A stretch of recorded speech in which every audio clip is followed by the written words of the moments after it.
Assalamualaikum, Bang Wim. Waalaikumsalam warahmatullahi Ya, wabarakatuh. Apa kabar Bung Ishari? ketemu lagi kita Sehat? after a week Iya. seminggu, mudah-mudahan sehat, kesehatan tetap Alhamdulillah. bisa dijaga. Karena ini 1 Desember itu hari pertama musim panas di Australia. Kebalikan dari di Eropa. Oh ya, Nah, begitu. Di sana musim dingin, di sini musim panas. Nanti kebalikan di sana musim panas, sini musim dingin. berapa derajat? Sebenarnya perakhirannya kemarin 27, tapi apa boleh buat? Itulah dia manusia berencana, Tuhan melaksana, turunnya 19. Makanya baju agak tebal sedikit ini, supaya ya, tak pakai pasang pendiangan di rumah. Malu awak musim panas pakai pendiangan di rumah, jadi pakai baju tebal sedikit. 19 masih belum panas, masih Oh, enggak dingin. lah. Sejuk, angin agak kencang tadi tuh, Iya. kencang sekali anginnya ya, sehingga jalan kita terjajar-jajar di luar. Oh ya, Nah, itu iya kencang sekali, datang dari barat, angin barat. Jadi ada itu satu pantun dulu yang suka di Medan tuh Hasnah Tahar, angin barat, gelombang barat, perahu layar muatan syarat. Kalau Tuhan ingin selamat, pakailah dunia untuk akhirat. jadi untunglah kita nih Bang, bisa menyesuaikan dengan alam, dengan angin. Badan kita Iya, yang betul. badan kita yang berdegap nih, orang Padang bilang badago, Iya, ditiup angin tak bisa, kalah angin iya, sama kita.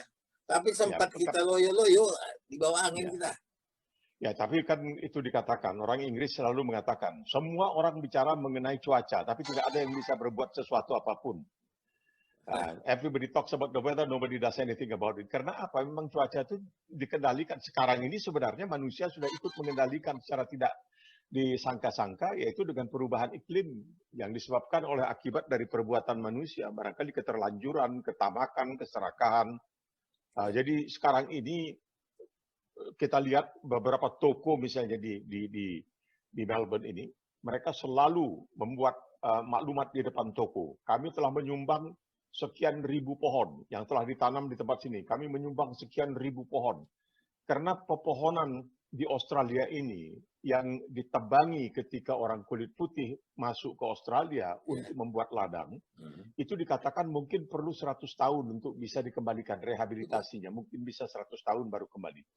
Jadi perlu sekali adanya penanaman kembali. Oleh sebab itu, sejak ada kesadaran bahwa pohon itu memainkan peranan yang sangat penting sebagai paru-paru alam, maka kalau ada pohon yang tumbang misalnya, itu gantinya biasanya ditanam sampai 2 atau 3 bibitnya. Nanti dilihat mana yang paling bagus, yang selebihnya dimusnahkan.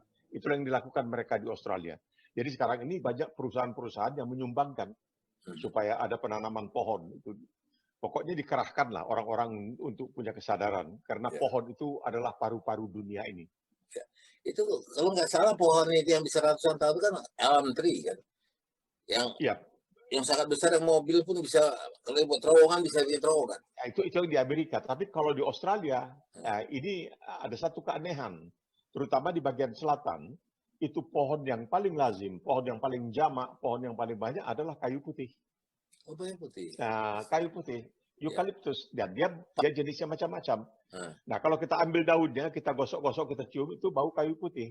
Jadi dulu orang kalau bakar daging, sebelum adanya alat-alat canggih untuk barbecue, yaitu panggang daging, itu kan dibikin saja semacam, ya katakanlah, kita bikin yang kecil aja dari batu bata, begitu nanti pakai kayu atau arang. Nah, kalau daging itu sudah mau matang, kita masukkan daun kayu putih.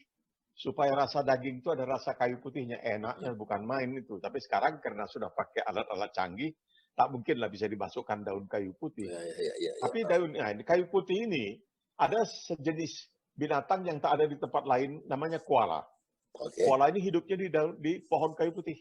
Oh gitu. Dia hidupnya di pohon kayu putih. Terus saja dia di situ. Pemalasnya bukan main. Dia makanya orang suka bikin, orang Indonesia suka bilang, ini koala ini tak pernah masuk angin dia. Kenapa? Makannya daun kayu putih. Itu jalan ke Prapat Bang, ada pine tree ya. Ini kan pine tree ya. Pine itu pinus, itu macam cemara kan. Ya, tapi itu kan ada peppermintnya juga. Ada semacam peppermint. Tidak lah, kalau pinus rasanya tidak ada. Oh gitu. Kalau pine tree itu tidak ada rasa peppermintnya. Peppermint itu biasanya yang ada pada inilah pohon-pohon, karena di sini yang namanya pohon kayu putih ini, eukaliptus ini macam-macam jenisnya. Ya, eukaliptus. Bahayanya ada satu bahaya. Jadi negara-negara seperti kita lihat ya di Eropa, ketika mereka sudah terlanjur melakukan perambahan hutan, penebangan hutan. Seperti juga yang terjadi di California. Dan mereka ingin untuk memulihkan kembali keadaan, supaya adalah pohon sebagai pengganti. Dan mereka melihat bahwa yang paling mudah ditanam dan paling tahan tanpa manja, dia bisa bertahan sendiri, itu kayu putih. Cuma, ini dia, kayu putih ini, karena dia ada minyak. Jadi di Australia ini, di musim panas, dalam habitat alamiahnya, itu pohon kayu putih mesti yang disebutkan belukar kayu putih. Mereka tidak menyebutnya hutan di sini. Belukar kayu putih. Itu untuk dia menjadi, untuk tumbuh kembali, dia mesti terbakar. Nah, terbakarnya gampang. Jadi musim panas ada angin. Satu dahannya atau cabangnya patah. Lalu jatuh kena batu. Terpercik bunga api. Udah, menyala. Atau kadang-kadang disebabkan oleh halilintar. Di sini ada yang disebutkan itu halilintar kering. Dry lightning. Seperti yang terjadi awal tahun ini. Di akhir tahun lalu dan awal tahun ini. Itu kebakaran sampai tidak bisa dipadamkan. Manusia sudah angkat topi. Sudah angkat tangan. Tidak bisa. Ini hanya alam yang bisa nih kalau hujan turun. Nah ini sekarang dikhawatirkan. Sekarang sudah mulai terjadi. Di beberapa tempat di negara bagian Queensland dan sebagainya. Jadi dalam habitat alamiahnya dia memang mesti terbakar sebelum dia tumbuh kembali. Reforestasi. Nanti kalau begitu terbakar hangus, kita lihat tahu-tahu hujan, besoknya sudah tumbuh lagi dia hijau-hijaunya. Jadi gampang terbakar. Ini kalau abang bilang tadi dry apa ini? Itu dry lightning itu kayak kita di Medan loh. Nenek sering bilang, angin tak ada, hujan tak ada, petir bersabung katanya. Kaget kita semua. Iya betul, itu kaget betul. Iya. Bang, jadi kalau bicara pohon, bagaimana numbuhkan kembali? Aku ingin bawa abang cerita dulu nih. Waktu kita di Jalan Jogja, di Jalan Sudirman, di Medan tuh. Pohon di kedua sisi jalan kita tuh. Rindangnya bukan main. Bertaut dia di atas. Bertaut dia di atas, menjadi langit-langit. Jadi kayak kita masuk terowongan kalau dari kita di apa itu. Nah, apa yang terjadi? Kalau tidak salah aku pohon itu trambesi atau apa begitu ya. Tapi apapun, whatever it is, tapi dua pemeluk kata orang kita. Besarnya, dua pemeluk. Iya dia, nggak bisa kita peluk kan? Saking besarnya, itu dia. Iya. Jadi sekarang ini itu sudah mulai tidak ada. Boleh kan tidak ada bang, bukan mulai tidak ada lagi itu. Dan kemudian perhatian kita kan, kemarin aku ngomong sama anak Medan, dalam acara, ini Medan lagi heboh.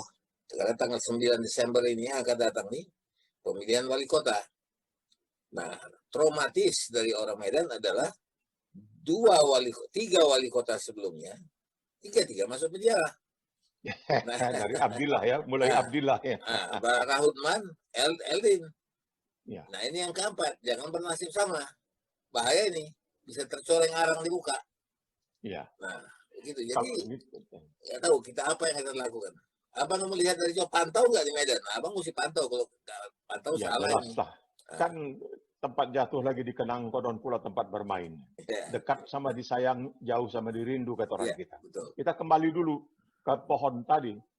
Itu juga yang bikin masalah adalah seorang wali kota. Barangkali tak bisa disebut namanya atau boleh disebut namanya.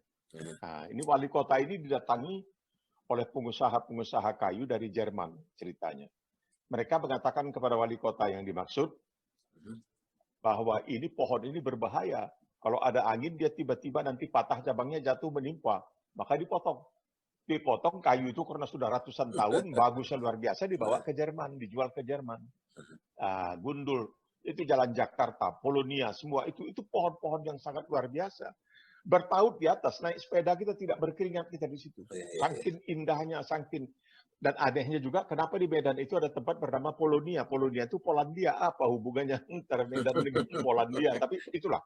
Jadi sebenarnya, kalau kita mau bicara mengenai Medan, kita kan sangat sebenarnya dikecewakan. Bukan saja gubernurnya Samsul Arifin masuk, kemudian Gatot Pujonugroho juga masuk, ya orang-orang pintar, orang baik dan masuk dan sebagainya. Tetapi ditiru juga oleh wali kotanya. Kalau saya sebagai anak Medan, aku nih sebagai anak Medan asli yang selalu berkoar-koar, selalu membangga-banggakan Medan, seakan-akan tak ada tempat yang lebih bagus daripada Medan. Jadi orang mengatakan, kalau kau begitu sayang sama Medan, kenapa kau tinggalkan Medan? Ku bilang begini, nanti satu waktu akan kuungkapkan kenapa. Anak Medan itu bersedia melakukan apa saja untuk Medan, kecuali tinggal di Medan. Macam apa nih? Ya ini tak apa boleh buat. Itu lain cerita. Tapi kalau aku ditanyakan, siapakah wali kota Medan yang terbaik dalam sejarah ya menurut aku? Syurkani. Dr. Ando Syurkani. Waktu dia menjadi wali kota Medan, Medan itu tidak pernah tidak memenangkan sebagai kota terbersih di Indonesia. Pernah sekali, sama dengan Cirebon. Tapi tak bisa dibandingkan, Cirebon lebih kecil dari Medan. Hanya di zaman Syurkani. Kemudian terjadi G30S dan dia terdepak. Jadi tentara lah mulai masuk menjadi wali kota. Syurkani pindah ke Padang. Dan Padang kemudian menjadi kota terbaik di Indonesia di bawah Syurkani. Nah itu ceritanya. Jadi kita mengharapkan siapapun nantinya yang terpilih sebagai wali kota, janganlah menganggap bahwa itu satu kesempatan untuk memperkaya diri. Yes, betul. Berjuanglah, berjuang. Di sini kalau kita melihat, kita ingin membandingkan antara misalnya orang-orang yang berjuang untuk daerahnya seperti di Melbourne dan negara bagian Victoria. Itu kita tidak masuk akal. Kita melihat kepala pemerintahannya, yang namanya Daniel Andrews di Melbourne ini. Itu lebih dari 100 hari, tidak sehari pun dia mangkir. 100 hari lebih, saban hari tampil di televisi untuk memberikan keterangan dan penerangan mengenai COVID-19 kepada masyarakatnya. Ketika ditanya, Anda kelihatan sudah sangat lemah, lesu, kenapa tidak istirahat? Dia bilang, bagaimana? Kalau ada satu nanti dari warga saya yang meninggal karena saya lalai, bagaimana mempertanggungjawabkannya? Mereka tidak berbicara tentang tanggung jawab kepada Tuhan. Mereka berbicara tanggung jawab kepada nurani dan tentunya kepada parlemen. Jadi kita sangat menyayangkan karena Medan itu sebenarnya suatu tempat yang punya riwayat sangat luar biasa. Itu dianggap sangat kaya dan lain sebagainya. Tapi banyak yang ke sana itu akhirnya mengalami kehancuran karena tidak bisa melawan godaan. Nah itu dia. Kalau sudah masuk Medan itu agak susah itu. Mesti imannya mesti luar biasa. Macam Syurkani lah barangkali. Ya. Dan itu tidak hanya kepada wali kota, Bang. Kepada pendatang-pendatang, pejabat-pejabat, itu Medan itu tempat ujian. Di mana lulus Medan, lulus saja itu. Sama juga Bang, zaman dulu. Band-band dari Jakarta kalau main di Medan tembus, baru diakui. Karena begitu spontannya orang Medan ini kan, maaf cakap Bang, apa yang di hatinya, itu yang di mulutnya. Kalau jelek, dia bilang jelek. Tak bagus, saya bilang tak bagus. Kalau bagus, dia puji. Gak ada orang bilang, wah kau paten kali. Tapi kutikan kau dari belakang. Gak ada itu. Medan itu satunya hati dengan mulut. Jadi ada semacam belak-belakan di sana itu. Iya, kita terus terang. Kita juga terus terang. Tapi begitulah. Kenapa bisa terjadi hal-hal seperti, ya kita tahulah, gubernur sayang. Sampai kan kelakarnya dikatakan si Samsul Arifin mengatakan ini si Gatot nih kan dia waktu itu wakilnya Samsul. Si Gatot nih apa yang aku kerjakan dia pun mau kerjakan. Gitu. Aku mau jadi gubernur dia pun jadi gubernur. Aku masuk penjara dia pun mau masuk penjara. Nah, itulah ceritanya. Jadi kan memalukan bagi kita sebenarnya bahwa itu bisa sampai terjadi. Tapi ya sudah itu terjadi dan mudah-mudahan gubernur dan wakil gubernur yang sekarang ini bisa bertahan dan bisa memajukan Sumatera Utara. Karena suatu hal yang agak menarik di Sumatera Utara ini. Pada suatu saat, seorang yang bernama H.S. Dillon, yang sangat terkenal, yang banyak berkiprah di Jakarta, dia lulusan dari Columbia University, Universitas Columbia. Itu kalau baca tesis S3-nya, ngeri kita. Mestinya dia sudah ditangkap udah lama itu. Karena apa yang dia katakan tentang suatu suku di Indonesia ya. Tapi Dillon mengatakan pada suatu kali, dia telepon, dia mengatakan, dia memanggil saya, mendiang itu manggil saya, Your Excellency. Saya manggil dia manggil yang mulia, saya manggil dia Master. Saya manggilkan bahwa dia itu seorang cendekiawan. Padahal nama panggilannya Lali ya? Ya, pada panggil Lali kan. Kalau orang Jawa Lali artinya lupa kan. Nah, dia panggil Lali kan. Jadi dia adik kelasku. Dia adik kelasku di Medan. Jadi dia mengatakan, waktu itu aku masih di Radio Australia. Dia mengatakan, kau bertanggung jawab. Tanggung jawab apa? Ya untuk berusaha agar yang menjadi gubernur di Sumatera Utara itu adalah Puja Kusuma. Putra Jawa, kelahiran Sumatera. Ya. Kau mesti berjuang katanya. Maksudnya untuk si Gatot pada waktu itu. Ya. Kenapa? Karena sumbangan mereka katanya. Tanpa adanya diaspora dari Jawa ke Sumatera, atau transmigrasi atau ini pernah ribut aku sama Sudomo satu kali jumpa di Australia, pernah bertengkar besar hebat-hebatan. Sudomo mengatakan, sampean orang Sumatera nggak karuan. Kenapa? Kalau orang Sumatera ke Jawa dibilang merantau, kalau orang Jawa ke Sumatera dibilang transmigrasi gitu. Dia marah-marah semua. Tapi karena adalah disebabkan oleh orang-orang yang datang dari Jawa ke Sumatera yang telah mampu membangun Sumatera Utara. Tapi kan kedatangan mereka itu juga untuk mengisi kekurangan tenaga kerja. Waktu itu Belanda membutuhkan tenaga kerja. Orang Melayu ini pemalas. Orang Melayu seperti turunan ibu saya, ibu aku itu pemalas. Tak lari gunung dikejar. Ya. Tak lari. Gunung itu tak lari. Ini yang bikin Mahathir juga jadi sengit sekali terhadap orang Melayu di Malaysia. Begitulah katanya. Tak lari gunung dikejar. Alah, harta itu tak dibawa mati. Apa pula lah. Ada 2 pokok kelapa ini cukup lah. Udah. Ini tapi didatangkan orang Jawa. Mereka bekerja di perkebunan-perkebunan. Dan mereka adalah betul-betul pekerja yang paling tekun. Nah, tapi pintarnya atau liciknya Belanda, mereka dibujuk-bujuk supaya berjudi terus. Artinya supaya mereka itu tidak pernah punya uang untuk dibawa kembali ke Jawa. Kan malu kalau mereka sudah merantau ke Delhi, sudah merantau ke Sumatera, merantau ke Medan, ke Sumatera Utara, tahu-tahu pulang tak bawa duit karena judi. Habis judi. Terus itu Belanda tuh menggalakkan perjudian di perkebunan-perkebunan. Tidak banyak yang tahu. Tidak banyak yang tahu tentang ini. Nah, jadi kata si Dillon, Mendiang mengatakan, ini kita berkewajiban untuk sebagai bentuk rasa terima kasih dan penghargaan kita kepada orang-orang yang berasal dari Jawa, agar Gubernur Sumatera Utara adalah seorang keturunan Jawa. Terjadi. Gatot Pujo Nugroho. Tapi apa boleh buat? Orangnya pintar, orangnya baik, saya kenal pribadi dan lain sebagainya, tapi apa boleh buat? Dia pun bisa tergoda. Dia juga mengikut sertakan OC Kaligis pun masuk kan gara-gara dia. Jadi bukan dia saja.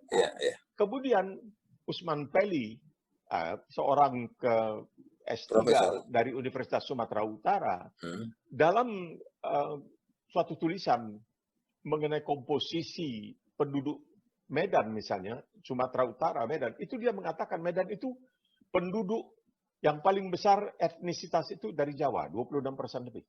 Banyak orang pikir, tidaklah orang Batak, Tapanuli, Padat, tidak. Orang Jawa.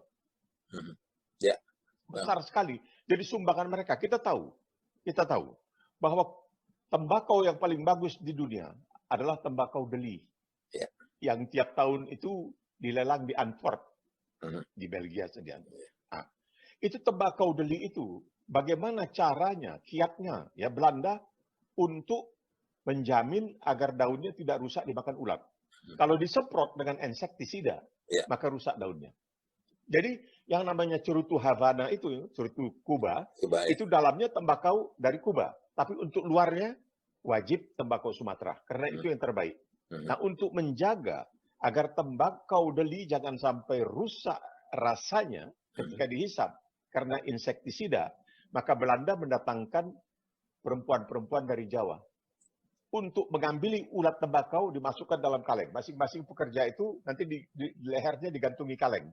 Jadi ambil ulat masukkan dalam kaleng, ambil ulat masukkan dalam kaleng gitu. Begitu telatennya. Nah, tembakau ini sebenarnya berasal dari Amerika Serikat. Bukan asli kita, seperti juga karet, getah, pohon parai gitu seperti para. Itu pohon parai itu diseludupkan oleh seorang Inggris dari Brazil bibitnya. Kalau kedapatan itu dihukum bunuh waktu itu, dihukum mati. Diseludupkan dari Brazil dibawa ke Malaya dan ke Indonesia. Nah, kemudian 2 negara ini menjadi eksportir terbesar karena tanahnya begitu subur. Sama juga dengan tembakau. Tembakau itu asal dari Amerika, dikembangkan oleh orang Inggris, Sir Walter Raleigh. Jadi dahulu mereka itu menghisap tembakau dengan pipa dan lain sebagainya. Nah, ketika ketahuan bahwa tembakau ini berbahaya, orang Inggris lalu mengatakan tembakau ini sebenarnya bukan berasal dari Amerika, tapi berasal dari Arab. Memang dalam bahasa Arab tembakau itu tumbak istilahnya, bahasanya tumbak, jadi tembakau. Lalu ditanya, bagaimana bisa dari Arab? Oh, pernah di zaman Rasulullah katanya. Di zaman Rasulullah, Rasulullah lagi berjalan. Lagi berjalan melihat ada seekor ular berbisa terhimpit di batu. Rasulullah kasihan kepada ular ini. Dia melepaskan ular itu dari himpitan batu. Tapi dasar ular, air susu dibalas dengan air tuba. Ular itu mematuk tangan Rasulullah. Ular berbisa. Rasulullah langsung menghisap bisa itu dan meludahkannya. Dan di tempat ludah yang berbisa itu jatuhlah tembakau ke tubuh. Nah, dia cerita. Begitulah cerita orang Jadi Inggris. memang kalau orang bilang ya itu yang disebut dulu kuli kontrak tempo dulu itu kan. Yang ditulis oleh Haji Muhammad Said dalam bukunya. Ya, dulu mulanya disebutkan Jakon. Ya, Jawa kontrak. Kemudian Jadel. Jawa Deli. Akhirnya Puja Kusuma, putra Jawa kelahiran Sumatera. Dan boleh dibilang ya, kalau bilang orang jasa-jasa mereka lah yang membuka perkebunan-perkebunan di Sumatera Utara itu. Jelas, kalau orang Melayu tak akan mungkin mau bekerja keras seperti itu. Tak larat ambeng. Tak larat. Orang Melayu ini punya rasa takut yang sangat luar biasa kepada orang Jawa. Tahu ceritanya. Jadi ada seorang Melayu, katanya baca ceritanya, itu dia berteman baik dengan seorang yang berasal dari Jawa. Jadi perantau dari Jawa. Pada satu kali perantau ini mendatangi Bang Ulung. Ya, namanya orang Melayu Bang Ulung lah kan. Bang Ulung. Ya, Maya itu apa kan? Apa? Ayo kita golek durian yuk. Hah? Durian mau digolek? Ya Allah, katanya, tak luka garang itu. Padahal golek durian, bahasa Jawa cari durian. Karena itulah takutnya mereka. Ditiduri. Bukan orang Jawa ini hebat kali. Kita durian pun digoleki, jangan ditiduri. Jadi bikin takut. Karena jangan salah, Bung Izhari. Banyak sekali orang Medan itu paling tidak di zaman aku, itu yang bisa bahasa Jawa. Tapi bahasa Jawanya ngacau, dicampurnya ngoko dan kromo. Ya, jadi seperti mereka mengatakan, nek saiki ora gelem, sesuk ora gelem apa meneh lusa. Padahal bahasa Jawanya sesuk emben. Nek saiki ora gelem, sesuk ora gelem, sesuk emben ora gelem. Kalau orang Medan, wes, nek saiki ora gelem, sesuk ora gelem apa meneh lusa. Lusa itu lusa, kan asal diganti aja jadi o jadi bahasa Jawa.